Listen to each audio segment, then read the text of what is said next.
और अब बात इजरायल और हिजबुल्लाह के बीच शुरू हुई जंग की। नो लिमिट्स वॉर का ऐलान किसने किया? अमेरिका और इजरायल ने कहां शुरू की सिनवार की तलाश? मिडिल ईस्ट संकट से जुड़ी खबरों के लिए देखिए महायुद्ध टॉप 9। लेबनान पर इजरायल का दूसरे दिन भी प्रिएम्प्टिव अटैक जारी रहा। आईडीएफ के विमानों ने दक्षिण लेबनान में रात भर भीषण बमबारी की। हिजबुल्लाह के ठिकानों को टारगेट कर हमले किए गए। इस हमले में हिजबुल्लाह लॉन्च सेंटर तबाह करने का दावा है। दक्षिण लेबनान में आज एक बार फिर आईडीएफ ने बड़ा हमला बोला। हमास लीडर उमर हलील को टारगेट कर ड्रोन से अटैक हुआ।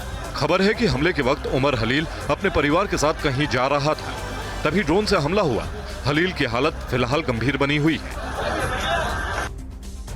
दक्षिणी लेबनान में हिजबुल्लाह के खिलाफ इजरायल की सेना घातक JDAM बमों का इस्तेमाल कर रही है।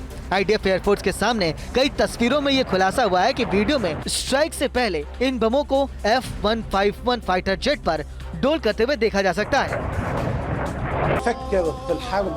लेबनान में स्ट्राइक से भड़के हिजबुल्लाह ने इजरायल पर और बड़े हमले की धमकी दी है। नसरुल्लाह ने कहा कि इजरायल पर रॉकेट और मिसाइल से हमले अब एक विशेष रणनीति के तहत होंगे। हिजबुल्लाह कमांडर फैज शुक्र की हत्या का बदला जरूर लिया जाएगा।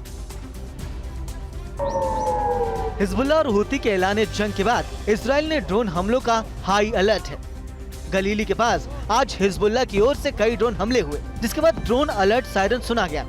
गोलान हाइट में भी हमलों का खौफ नजर आया। ईरान और हिजबुल्लाह पर नेतन्याहू ने बड़े हमलों की चेतावनी दी है। वॉर कैबिनेट की बैठक के बाद उन्होंने कहा कि नॉर्थ में सिचुएशन बदलने के लिए ईरान और उसके प्रॉक्सी गुटों का खात्मा जरूरी है। दुश्मनों का सफाया आईडीएफ की प्राथमिकता है। प्रीएम्प्टिव स्ट्राइक में हिजबुल्लाह की कमजोरी सामने आ चुकी है।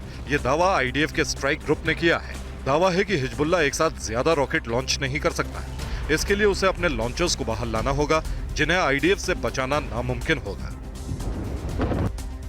इजरायल पर मंडराते खतरे के बीच हमास चीफ की तलाश तेज है।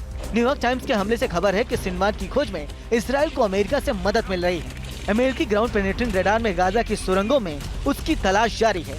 वो पिछले 10 महीने से अंडरग्राउंड है। दक्षिणी गाजा में इजरायल ने नॉन स्टॉप बमबारी की। जैतून में हमास के ठिकानों पर प्रचंड प्रहार हुआ।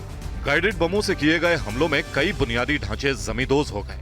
आईडीएफ के हमले के बाद जैतून का आसमान धुएं से भर गया।